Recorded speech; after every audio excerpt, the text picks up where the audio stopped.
Assalamu alaikum, family. Peace be unto you. Welcome to the Sajdah channel. We're going to be tweaking our money psychology this morning. So be a friend, tell a friend, and I'll be right back in a few short minutes.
O Allah, guide me among those whom Thou hast guided aright, and preserve me among those whom Thou hast preserved, and befriend me among those whom Thou hast befriended.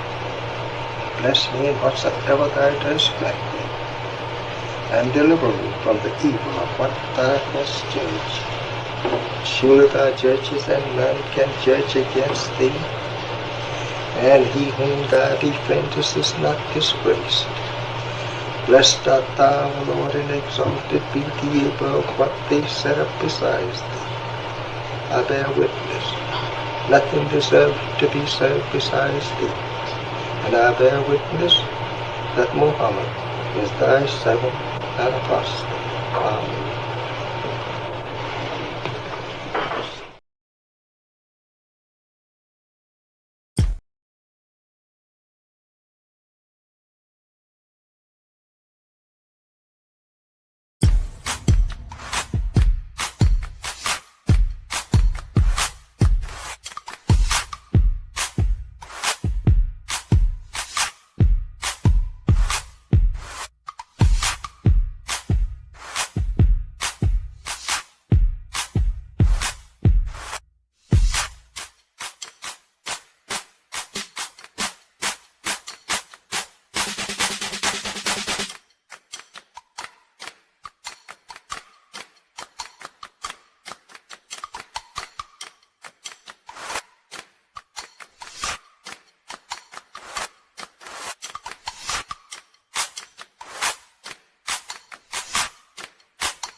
Assalamu alaikum, family. Eid Mubarak.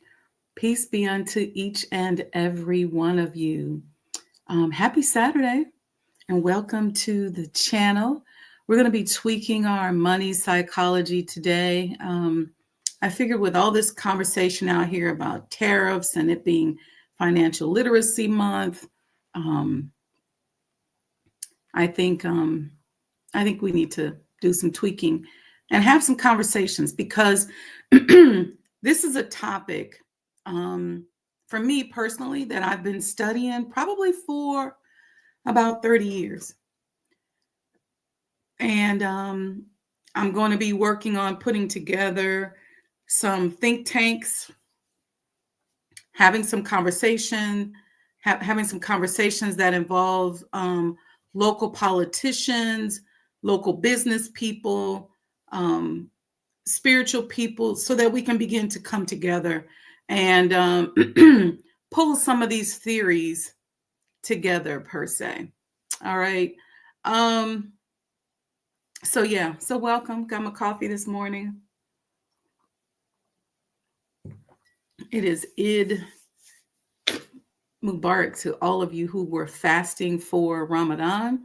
Hope you had a very peaceful fast and that it was amazing for you. Shout out to all the beautiful brothers and the beautiful Black men out here who continuously, I should say, support my brand. I couldn't do this without you. And I'm going to tell you something. When I first started blogging and really on this journey of writing, I've got thousands of pages of writing. I probably could put out at least a good 10 books. And I definitely need to do it. But I've got tons of writings that I've been writing since 2005 that I literally could just pick up and make chapters. I've got conversations and interviews and talks that I've been doing on a lot of different subjects around this major theme of business development, spirituality, mind of an entrepreneur, mental strategies. I've been doing that now since 2005. And then blogging on Blog Talk Radio is where I started in 2009. And it became something where I didn't care about how many people were listening or who was listening. It just started to be massive downloads that I just had to get out and have conversations about. Also, what I was learning in the corporate world and what I became aware of at that time was the lack of access to strategy that oftentimes we have in our community. And when I say strategy, I'm going to explain what I mean by that later, because there's strategy based on certain theories, and then there's independent strategy that is based on nation building. Okay, so it's two different things. And oftentimes, many of us are caught up in religion, and we don't realize that in the religious faction that we're caught up in, it's behavioral patterns that are being set up so that we're empire building for somebody else. I was even part of a think tank at one of our universities recently where we discussed business and trade and the impact that it had on the spread of Islam. And some people were calling it the Arabization of Islam.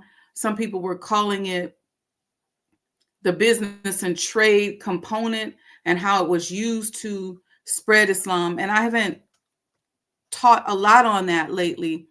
I think I have done a couple of shows on it, but and that rooted in that, what we have to be able to dissect is the empire building that is taking place that is not necessarily our empire building. Okay, so for us as members of the Nation of Islam, our philosophies and the way that we are moving is rooted in nation building. Okay, and so that's a big difference in our approach when it comes to money psychology, when it comes to survival, when it comes to how we approach and see things. And what you see the Honorable Minister Louis Farrakhan doing as he has been rebuilding and building and reestablishing the Nation of Islam that was built by the Honorable Elijah Muhammad has been self-improvement of the Black man and woman here in North America. And now there are many from other cultures who are locking into the self-improvement process. It really does work. It really is fabulous. It really is a divine revelation that clearly he received in those series of study guides as administered by our student, Dr. Minister and attorney, Ava Muhammad, may Allah be pleased, Sister Ava Muhammad, may Allah be pleased with her. That was revelation. And she was there like as a midwife, almost to catch the revelation as it came out of him and format it and put it together in the form that we know today as the study guides. But the self-improvement process for us is part of our nation building process. Okay. At the Power Networking Conference, you'll hear Dr. George Fraser say that he's a race man or that he's nation building. And I think sometimes what happens when we're addressed as Black people by the broader society, there's a tendency to see us as a monolith. And I kind of want to break that down a little bit today. But back to me, I just want to shout out the beautiful, beautiful Black men. I guess you've been picking up my internal love for you because you have supported this network, supported the channel, supported the book. Since I started doing this, my demographics have leaned heavily towards Black men. Somebody degraded the knowledge. I said this one day and somebody got in the comments and I felt like degraded what I was saying by saying, oh, they just want to look at you. And I'm like, nah, there's a lot of more things that they could look at online than me. I ain't really doing too much. I'm pretty cute, but I ain't doing too much. So I don't think it's that. I think it's the number one, the respect and love that I have for Black men. I'm one of these dinosaur sisters out here. My only option for a mate and for companionship is a Black man.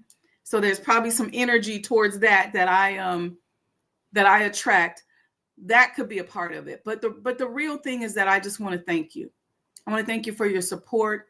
I want to thank you for your continued helping to spread the word, even when we're shadow banned. Like right now, I'm looking at my StreamYard has one number that is significantly larger than the number that YouTube says is on or that Facebook says is on.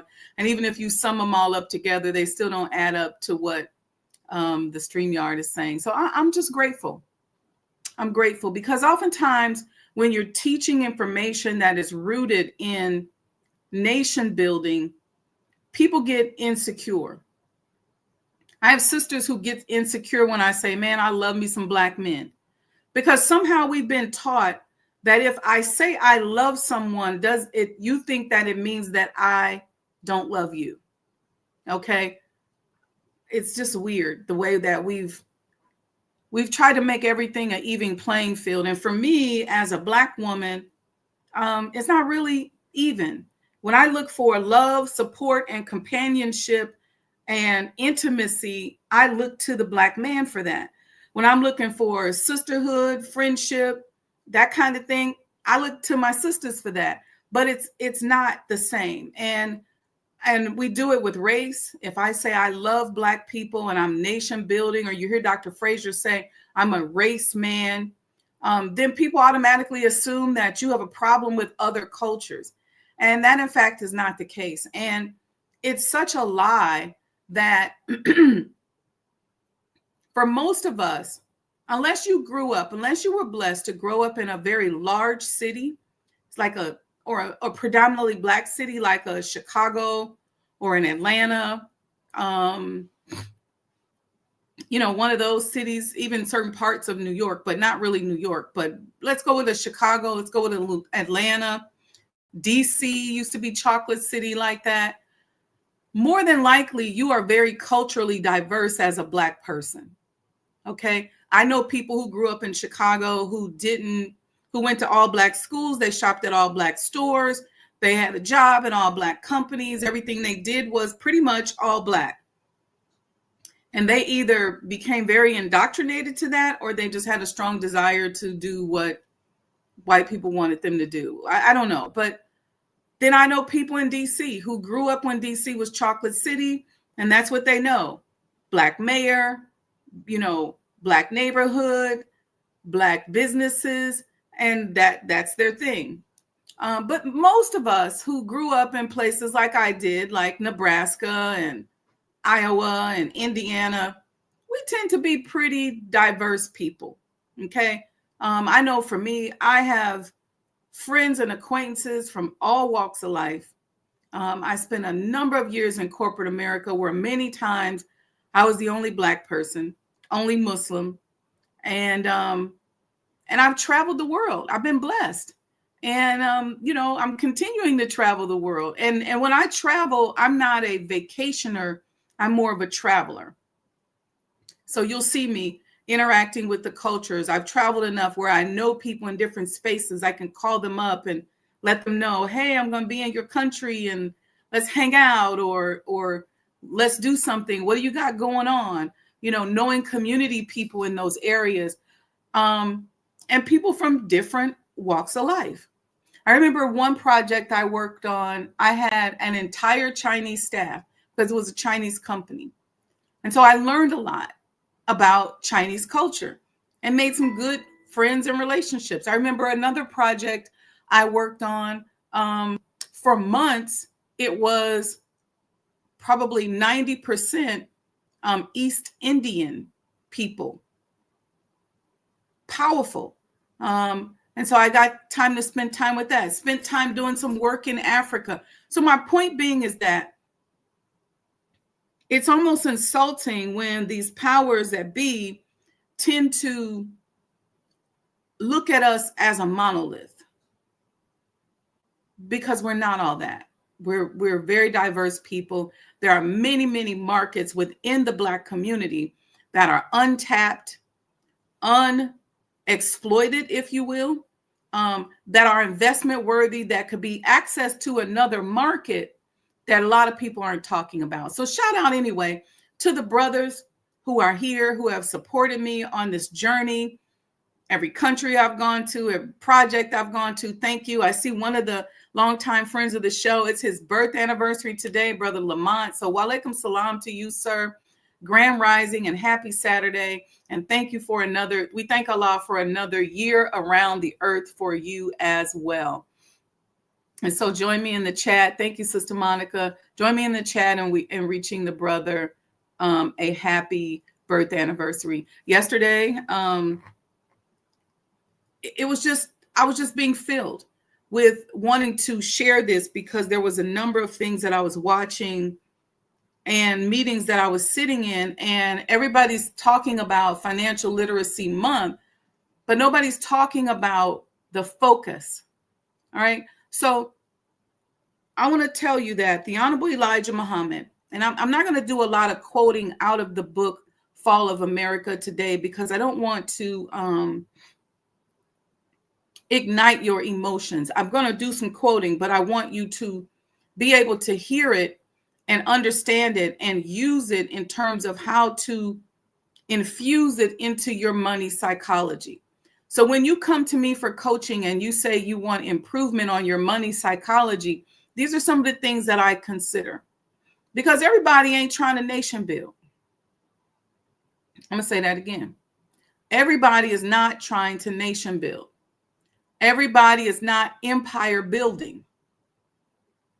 Just like you have some Arabs and some Muslims who are empire building, right? And then you have some that are not. You have some Black people in America who are nation building and understand and believe in the importance of that. And then you have some of us that are not, and a lot of different variations in between. And so whether or not you're nation building or not, whether or not you've bought into the concept of our unity as Black people and our unity in terms of our coming together and building something for ourselves, can determine where your money psychology is. Okay. The Honorable Elijah Muhammad said this: we cannot compete in business unless we unite and get some of this earth so that we can produce our own people's needs. That is an economic philosophy. Okay. And we're working on, well, I won't say that part. In our preservation of the former home of the Honorable Elijah Muhammad, we obviously are aware of the meetings that he had with Reverend Dr. Martin Luther King Jr. Just prior to or during the push of the Poor People's Campaign and prior to some of the shifts in the philosophy, Reverend King spent some time with the Honorable Elijah Muhammad, and it is said that they became fast friends. There's a number of different quotes that I'll share with you when that time comes, that talk about the congruency that had begun between the philosophies. Okay. You can oftentimes hear Reverend King say that he fears, and I'm paraphrasing, that he had led his people into a burning building. But he launched the Poor People's Campaign. And I'm not here to compare and contrast today. I don't want to compare and contrast the Poor People's Campaign with the economic development and philosophy of the Honorable Elijah Muhammad. But I want you to understand how they fit together and how we can work together, because many people are using the tenets of the Poor People's Campaign to create a strategy and a process that is rooted in the fact that America can be saved and that we can survive and that everything's going to be all right, which is very valuable. And then you have the Honorable Elijah Muhammad, who teaches us that America is falling and that this is the end of the America that we know. Okay. He didn't say, excuse me. He didn't say that America was going to fall off the face of the earth. He said this will be the end of the America that we know. Different mindset, different slant. So when you hear him saying we cannot compete in business unless we unite and get some of this earth so that we can produce our own people's needs, is a philosophy that works for both money psychology approaches. Okay, so you hear all this talk about inflation. Inflation was inevitable. If you know anything about economics and how this economy works, it's inevitable. You can't infuse all of these dollars into the economy. You can't just print up money and infuse this money into the economy, even though your attempt is to save the economy because we were in a pandemic, people weren't spending. This is a consumer-driven economy. It's consumer-driven. And guess who the number one consumers are? We are. Most of these countries and most of the economies of these countries around the world cannot survive without the economic stronghold, if you will, or the economic influence, I'll say that better, of the American economy. If they will take a major hit if we are no longer purchasing or if we are shifting where and how we spend our money. So the Honorable Elijah Muhammad teaches us to be thinking about nation building. We're buying land, we're building businesses for our own. We are taught to buy Black, support our brothers and sisters, stop wanton criticism of everything Black. We don't go out here and just start dogging people just because it's a Black business. We've been taught against that. We've been taught to support our Black brothers and sisters. We have a lot of other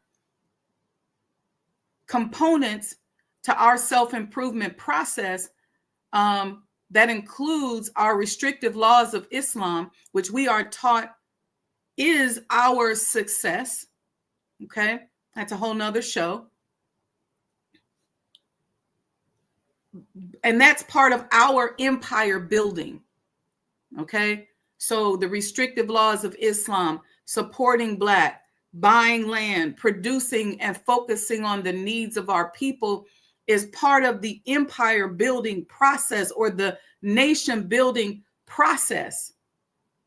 that we are going through. The Honorable Minister Louis Farrakhan, you just heard me receive a series of revelation. That's what I'm calling it. He didn't say that. I'm saying that. Called the Self-Improvement Study Guides, and countless lectures over the course of the years that are direct downloads from Allah himself, direct inspiration from the messenger of God himself. Those things become the foundation of our nation building process and our money psychology process. So we are taught to respect ourselves. The Honorable Elijah Muhammad tells us that no one will respect you unless you respect yourself. And so for us, part of that self-respect is rooted in those study guides, in those restrictive laws of Islam, and a lot of the other hadith, if you will, that are, and sayings and teachings that are part of how we move and how we conduct ourselves. Okay? Unity, pooling our resources. He said to us that 6 or 8 of us to get together and go into business, getting up and doing something for ourselves. These are tenets of our nation building process. Now, when you take something like the Poor People's Campaign, you're dealing with timing issues. So the Honorable Elijah Muhammad taught us what is going to happen. He said that America's going to fall. He said she's going down. He told us to prepare. He told us what to keep in our homes. He told us how to survive the fall.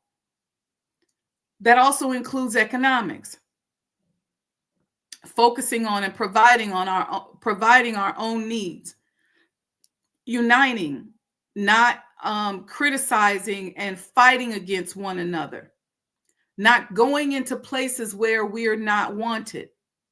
So he told us that forcing ourselves into places where we're not wanted, and instead of building our own and doing for ourselves what we could do, asking somebody to do for us what we could do for ourselves, is what causes violence. So how does this all bake into our money psychology? It impacts how we respond to the stimuli that creates our money psychology. What is the stimuli? It's the fear, the propaganda, and everything that we see is out there, because we don't have any knowledge of the day and time in which we live. And because many of us are living in a gloom and doom type of mentality, we're not all going to the baby plane.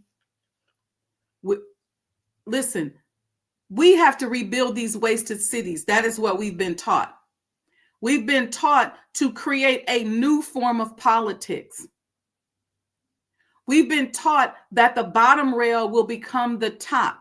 And so we have to prepare for how we will be when we become in leadership, when we're sitting at a table where there's people that don't look like us. How are we going to conduct ourselves? How do we treat people? See, all of this becomes part of your money psychology. A long time ago, I said, I don't spend my money where I'm not wanted. So when I would negotiate deals, if you act crazy with me, if you act shady with me, if you got a real problem and you got some trauma that you're navigating through, then you can't get my money. I'm not walking in no store and dealing with no level of disrespect. My money does not follow bad attitudes and bad energy. I just won't do it. I was,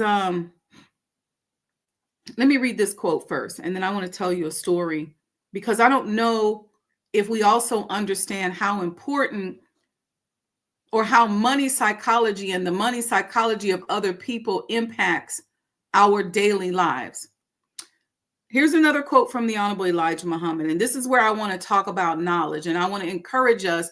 We've done courses on this show before on economics. And I may just come back next week. We may just do economics 101 so that you understand the economy and we can help you understand what you're hearing when you hear the words tariff, inflation, premium, basis points, things like that, so that you know what you're hearing. Because what's happening now is they're throwing a lot of this stuff out here and people are checking out because they don't understand it and people don't know what to do. And when I talk about timing, you have the falling process and then you have the fall. And so while I believe there are a lot of aspects of the Poor People's Campaign, there was a beautiful town hall meeting that John Hope Bryant did yesterday with Dr. Bernice King and the mayor of Atlanta. And it was very much rooted in the Poor People's Campaign. I think you can go to John Hope Bryant's website to check it out. They did it right from the Civil Rights Museum. And you all know that's very congruent to what we're doing. Because not only do we have to save these sacred spaces, we have to utilize them and bring the level of importance and awareness to these sacred spaces. So we held a meeting during Savior's Day inside of one of our museums, inside of the Honorable Elijah Muhammad House Museum, Sajdah House. You can see that posted here. It's also posted on our Instagram, but you can see there's a clip of some of the conversation in the meeting. And you saw us being very spiritual, but understanding the importance of trade, commerce, focusing on the needs of our people, networking and interacting. We have another meeting coming up towards the end of this month, and we want you all to attend. But there's the falling process. And so a lot of times we may disagree on what to do and how we as Black people should cushion that fall, because we see the general population, we see white America and a certain class of people doing what they feel like they need to do to cushion that fall, where they're literally throwing people overboard because they don't want that fall to be so heavy that they crash and burn. But they know that we're falling. But I don't know that we know. And then the Honorable Elijah Muhammad said to us, yes, we're falling. This is what you do. This is where you focus. He with Dr. King, same type of conversation, Poor People's Campaign. Then once we fall, will we be ready? Once America falls, will we be ready to step up in leadership? Because it's inevitable. Black people have had hundreds of years at practicing survival. We are outnumbering people left and right. So much so that now the focus, when there's everything is Black, it's always remove the Black, get rid of the Black, say colored, say people of blah, blah, blah, whatever. The idea behind that is because once I get you to remove what is uniquely you to a process, then I can come in as part of the broader community and take that concept and monetize it as my own. You see? So most of culture, most of solutions, most of manufacturing, inventory, most of what is done is born out of our desire to survive and thrive, or to help somebody else survive and thrive. And I know that's a hard concept for a lot of us. A lot of you all DM'd me after I talked about that 2 weeks ago. I went into that very deeply. But I want you to let it sink in. All of this becomes part of your money psychology. So let me do this. First, my people must be taught the knowledge of self. This is the Honorable Elijah Muhammad talking. We have to be taught the knowledge of self. See, because we don't know who we are, but these other people know who we are. And they are setting up rules, philosophies, programs based on who they know that we are. Their contracts, their approach to taking things and focusing on things is based on their knowledge of self. But yet we are not functioning, many of us, from a space of knowledge of self. Some of us. So he said, first, my people must be taught the knowledge of self. Then and only then will they be able to understand others and that which surrounds them. You see, when you understand knowledge of self, when you understand history, when you understand who you are, then you can understand the people around you and yourself. Anyone, he goes on to say, who does not have a knowledge of self is considered a victim of either amnesia or unconsciousness and is not very competent. The lack of knowledge of self is a prevailing condition among my people here in America. Gaining the knowledge of self makes us unite into a great unity. Knowledge of self makes you take on the great virtue of learning. Okay. I'm going to pull something else up here that I'm going to quote a little later in the conversation. Let me talk a little bit about interpersonal money psychology. This is the first time that I realized that people's individual money psychology impacts your and my everyday life. I was on a project and I was assigned, it actually was a merger, and I was assigned to assist the HR department in offboarding and onboarding new employees and making sure that the business model that the acquiring company wanted to have in place was not torn down, or I'll say it in a positive way, was supported based on how they were moving people around, whether they were letting people go or getting rid of people. So we spent months analyzing the staff and strategizing how to put things together. We spent months strategizing on who was there. And then we began the process of reviewing salaries and dollars. And I remember working with, she was actually one of the leaders in the new organization that kind of was leading in the merger process. Because oftentimes when you do mergers, it's not 50-50. There's one company that when the strategists go in, when we went in, we said, okay, the HR program in this company is one that we want to adopt. The manufacturing process with this company, though, is one we want to adopt. So there's a lot of moving pieces, and the goal is you try to take the best of all the systems and processes. So in this particular case, the woman who was leading the HR piece, she had a very, very, almost a wicked money psychology process. She didn't want to give anybody any increases. She was dead set on, hell-bent on reducing people's salaries. She was the kind of person that you had to jump through hoops just to get $1 from this woman. I've actually had people I work with on projects like that. When it came to paying people, you had to jump through hoops. This woman was relentless, especially when it came to the consultants, because we were independently paid. The other people obviously were on payroll. You had to kiss her ass. You had to jump through 20 hoops. You had to do 12,000 backflips before she would even put the check request in to make sure that a person got paid.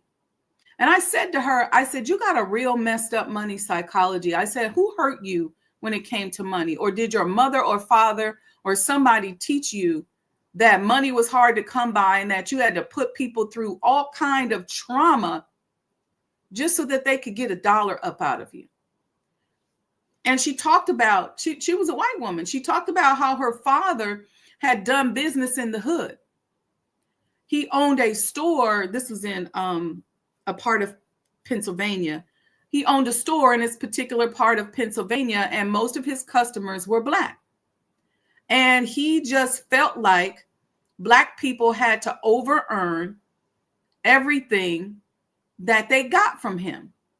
So if you agree to sweep the front or clean the windows for a certain amount of dollar, and that's your business, certain amount of dollars, and that's your business, and you said, hey, I'm a window cleaner. I'll clean your windows out front for $250. Instead of giving the person the $250 as soon as they finished, she said that he would wait a week. or he'd wait a few days. Or when the person came to collect their money, he wouldn't be there, or he wouldn't answer the phone. He always put people through hoops in order to get dollars out of them. And I told her, I said, you're using that same philosophy with somebody else's money. This ain't your daddy's money, and this ain't your money. And she just, she looked at me. She got a little mad at first. We were at lunch. She got a little angry at first. And I just went in on her. I said, you are directly impacting the lives of these people with your messed up money psychology, because it don't make no sense. I said, and now when I think about the former company that was going out of business, that had the need to merge with this other company, a lot of it is because of you. And see, when you're a leader in an organization and you have that kind of mindset, you don't realize the ripple effect that you create throughout the organization. You foster people who are not that moral. People will steal from you. If you abuse people when it comes to their money, their checks, if you act real abusive, if you act real shady with it, people will steal from you. If you disrespect people in that vein, they will not give their all. They'll be disconnected and disengaged employees, right? People are already dealing with constant worry about whether or not they're going to be able to take care of themselves, feed their family, what they need to do. A lot of people don't have a spiritual component to fall back on when it comes to money. So they go to a dark space.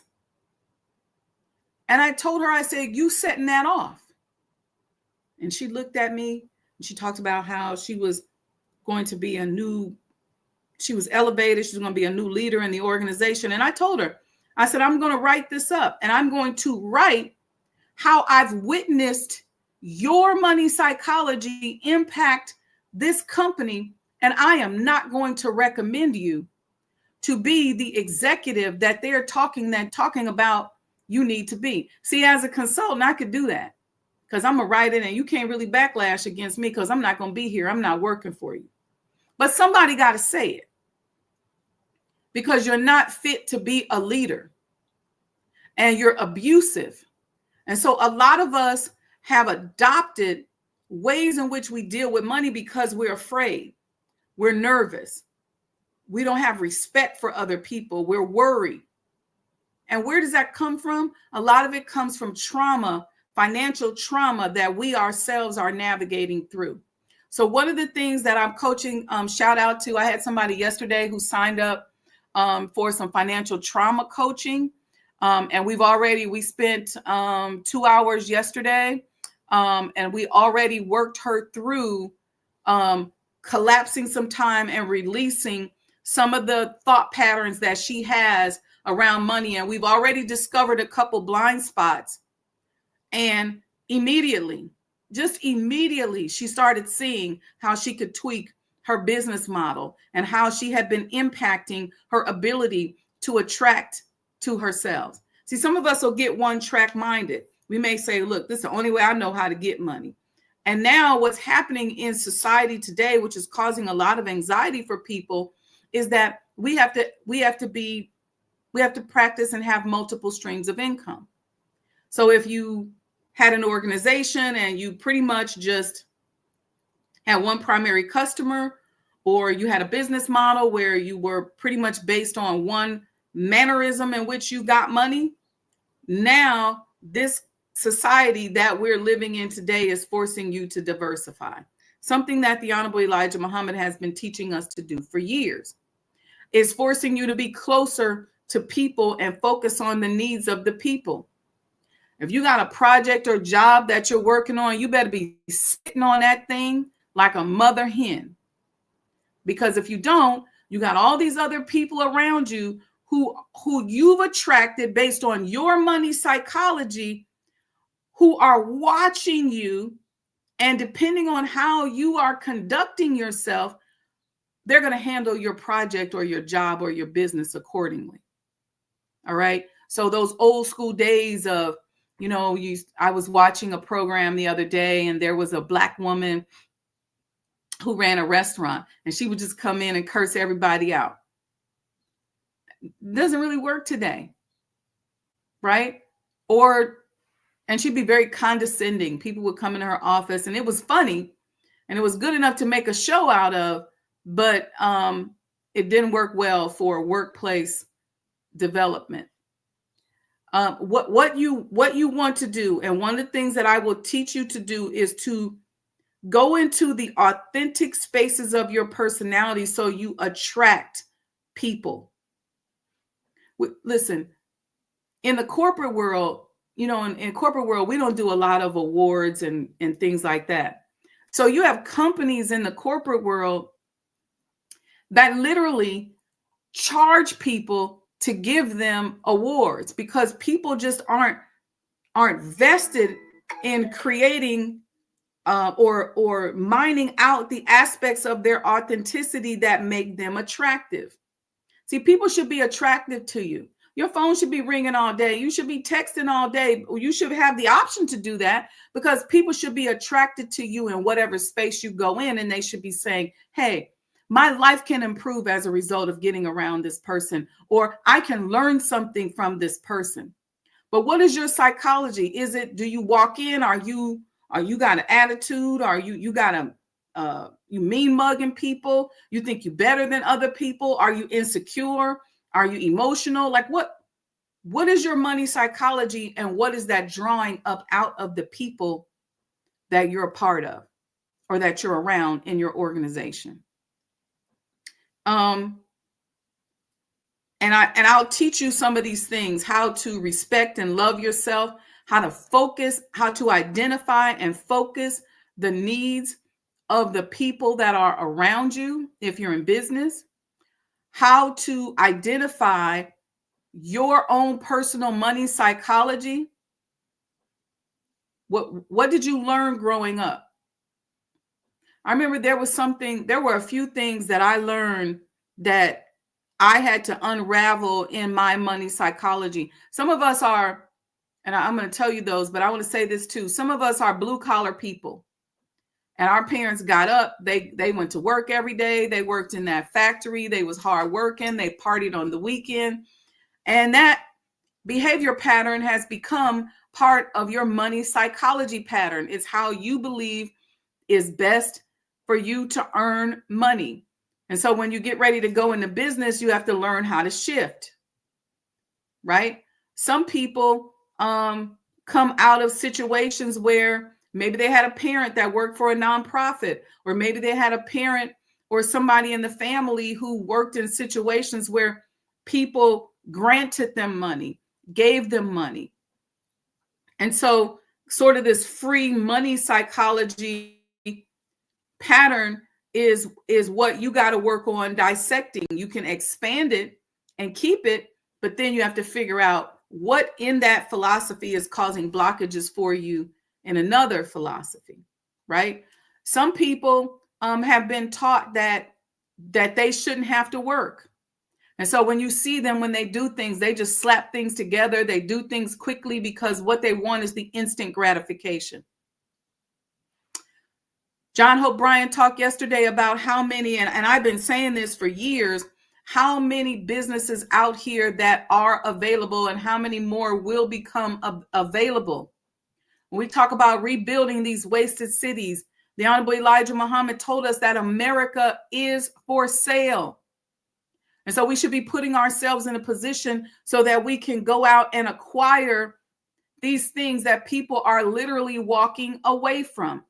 People are walking away from businesses. Why? Because we've developed a generation that does not necessarily want to use their creativity. They don't necessarily want to interact with people, and they don't necessarily want to have these businesses. And so there's a lot of businesses for sale. I subscribe to a lot of sites that are always showing established pizza parlors and restaurants and manufacturing company and buildings, places, warehouses that are for sale because the children and grandchildren of these people who built these things are walking away, right? They say the first generation builds it, second generation spends it, third generation loses it.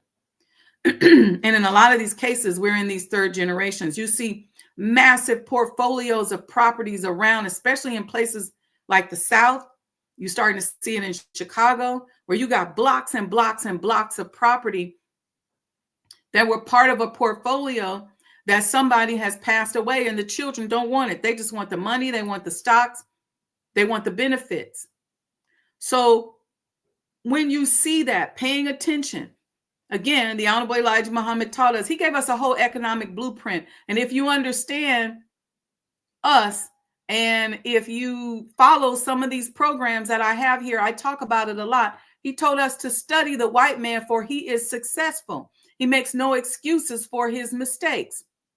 Study him because he has been successful in the past. So now, how do we extrapolate that? Even if you don't see him as being massively successful now, per se, some people will say, well, he ain't successful no more. I said that quote somewhere, and somebody said, well, he ain't successful no more. Okay, study him.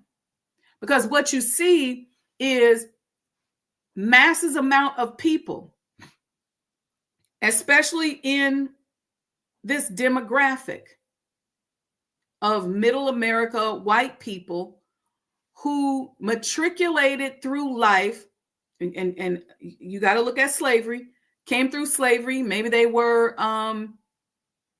the owners of the land. Maybe they were the overseer.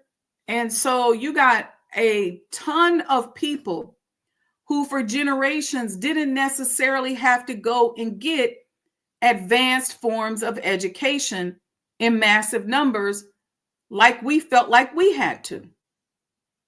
You know, we were taught, go to college, go to trade school. You're going to have to do something, but you're going to have to get up out of here. That was a theme in a lot of Black families. It changed a little bit now. But there was not this thing where you could stay home as long as you wanted. You had to get out here and find a way to take care of yourself.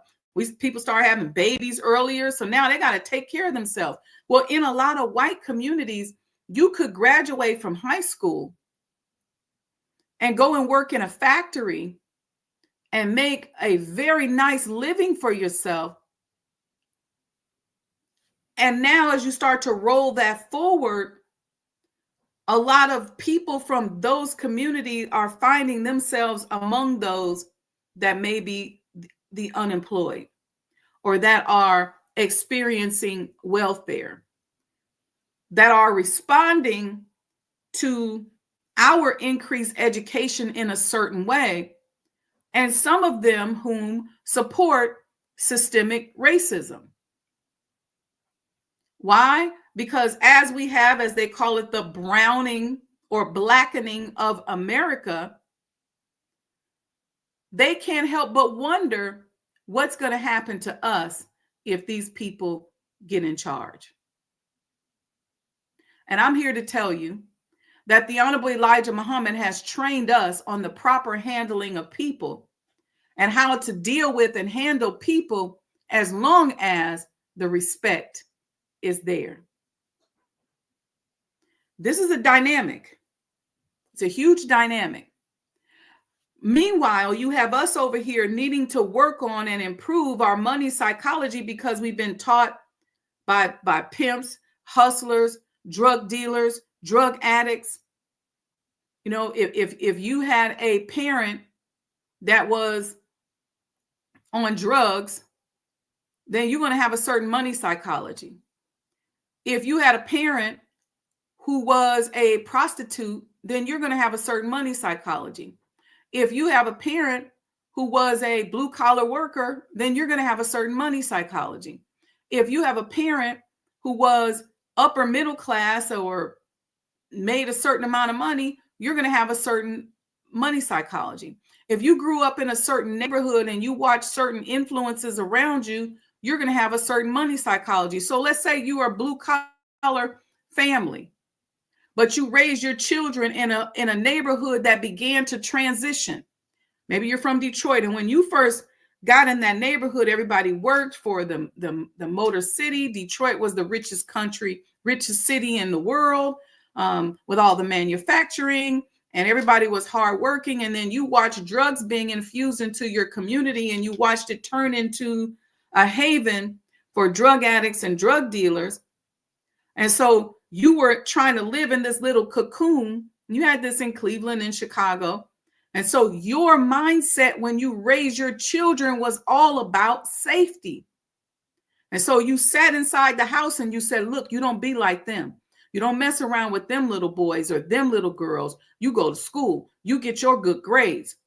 You stay in the house. You get out of school. You get home.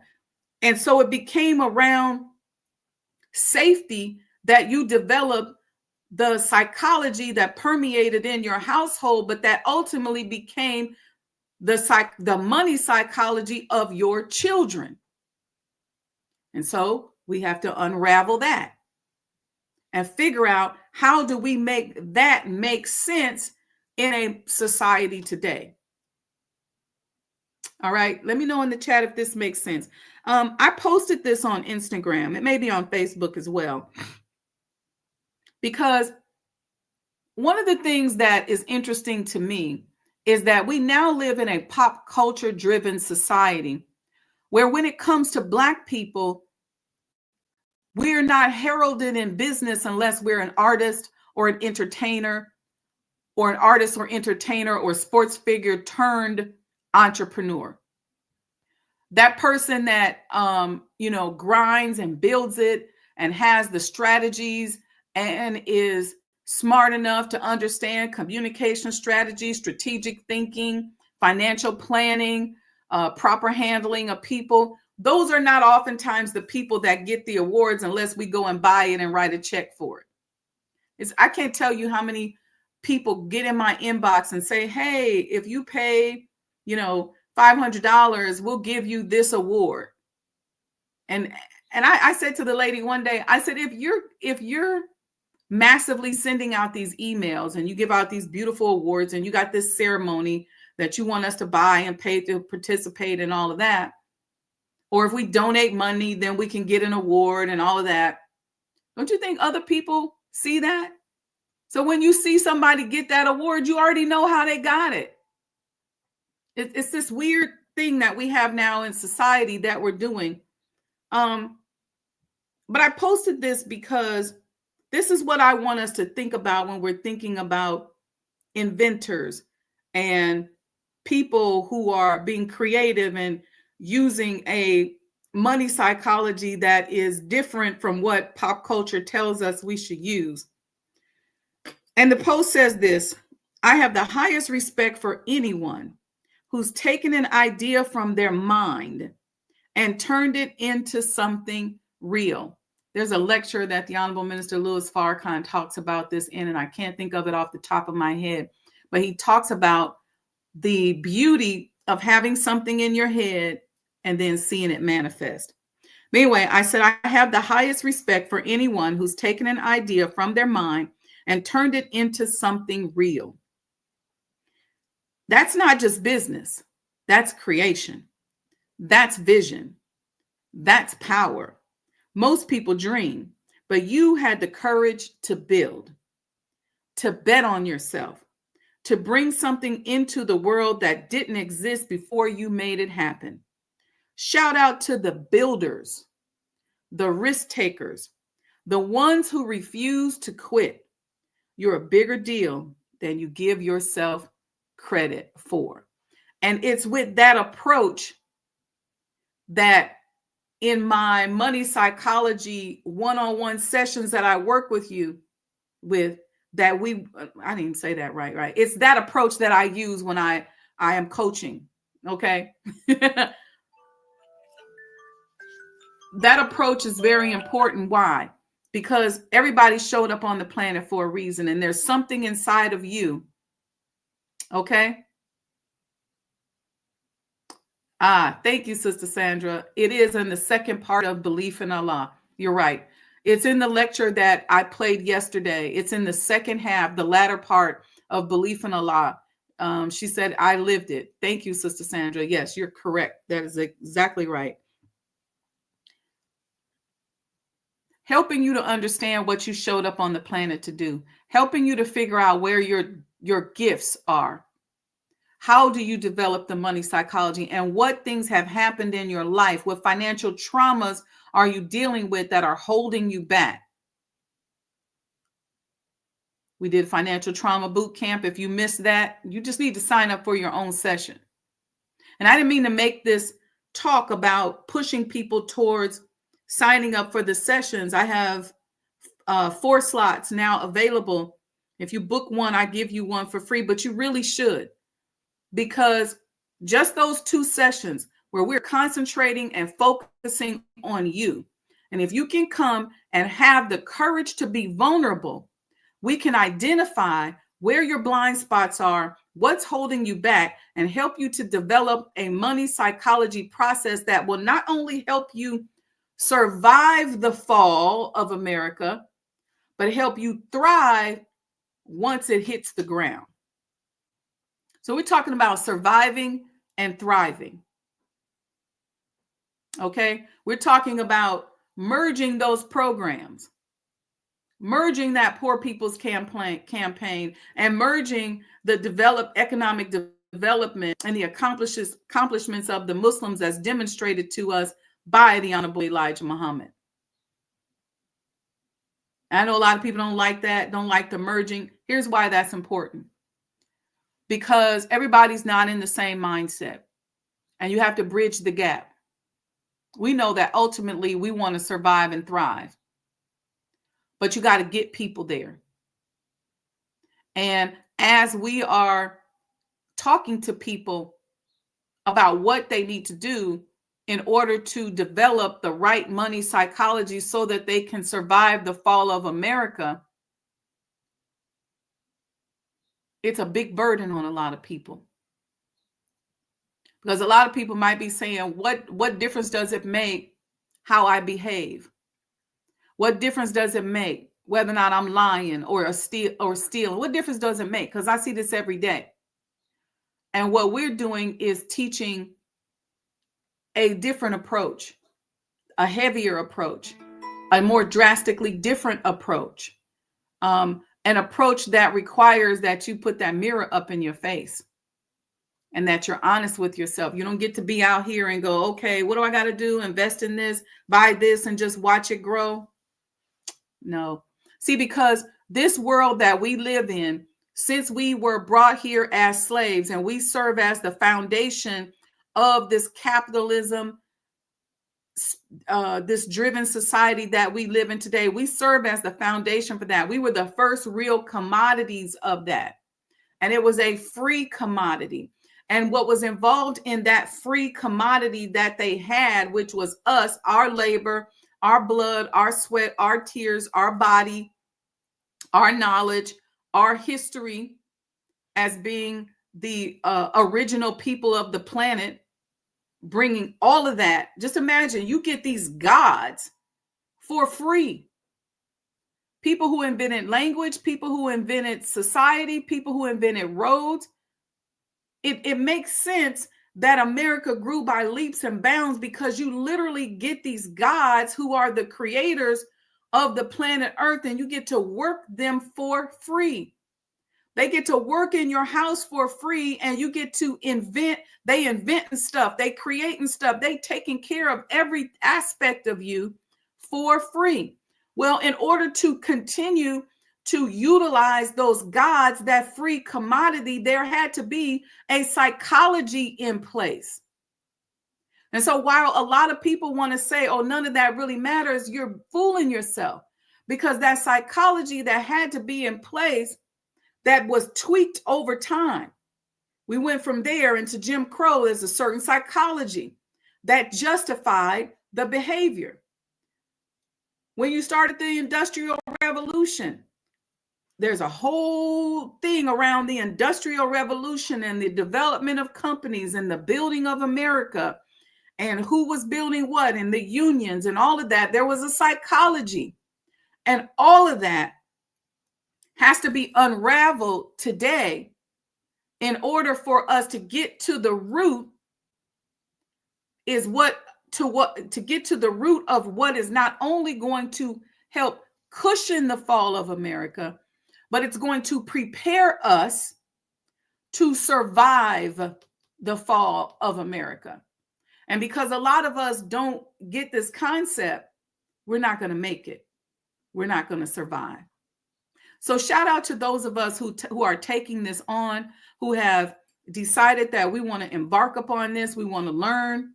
We want to do more. I'm going to continue to teach more. We'll do some more economic driven stuff next week on Coffee Talks. We're going to also, I got those four slots opened up for coaching. You just go to book SajdahWendyMuhammad.com. You buy one slot, I'll give you a slot for free, and you become my client for life. We have a whole community. But we're going to continue to have that conversation because we are literally unraveling a mindset that was built around a country that received 400 years of free labor from gods. And I want you to let that sink in. Wouldn't you love to just have, 10 gods living with you on your property? And they do what you say, they can help you think. They're inventors and developers. They're helping you make money and you ain't got to pay them. It's interesting, right? You may not love it because you don't want the backlash of what's going to come from using people like that. But I just want to put you in that mindset so you can see it. So I deviated from what I was going to share with you all today because this is what just came up. Because I thought I needed to help us understand why we as Muslim followers of the Honorable Elijah Muhammad are so focused on the behavioral and spiritual component of business, as opposed to a lot of people who are saying, look, business is business and it ain't got nothing to do with you.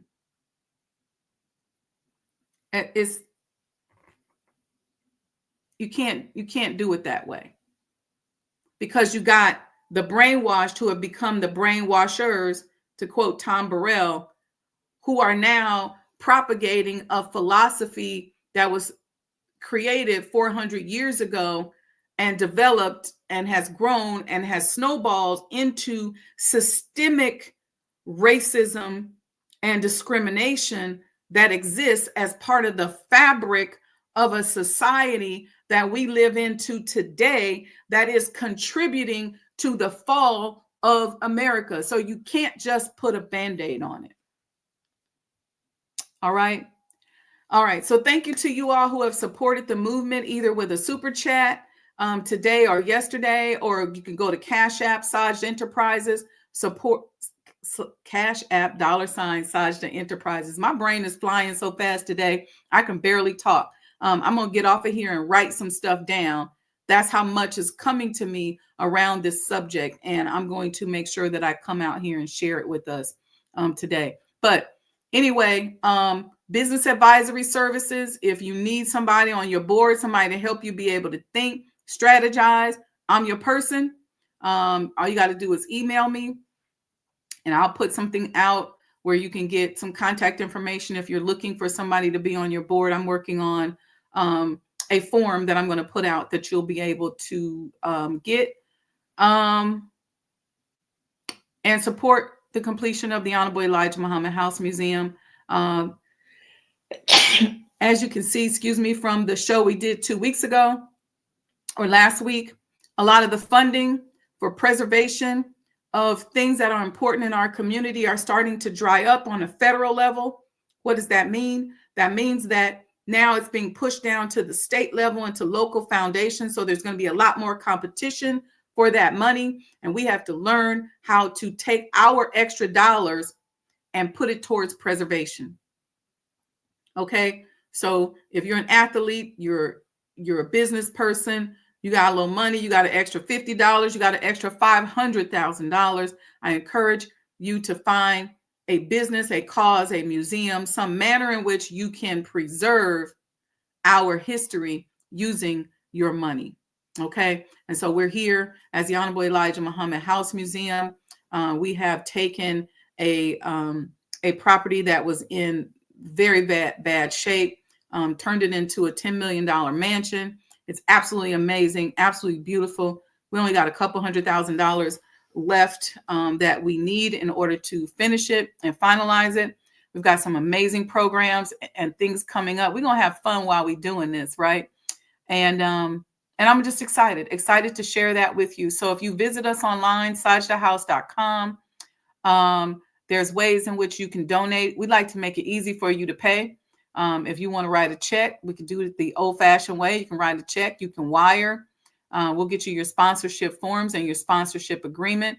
If you're the type of person you don't like to be that involved, we got Cash App, we got Zelle. You can do it by credit card. So we like to make it easy for you to pay. And I say this to all my entrepreneurs out there, always make it easy for somebody to pay you.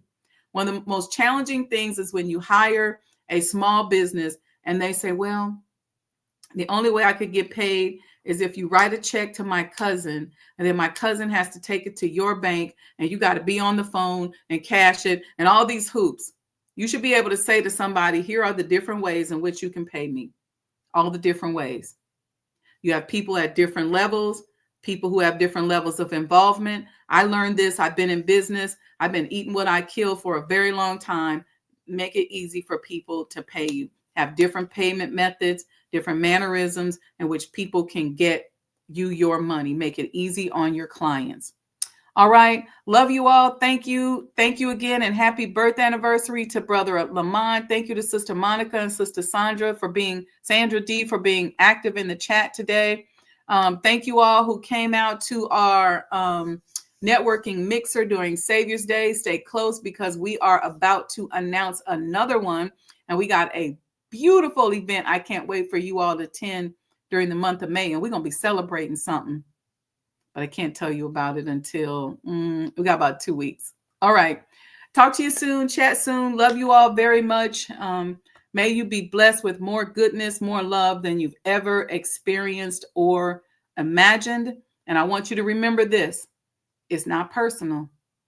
It's vibrational. We'll see you next week. Assalamu alaikum.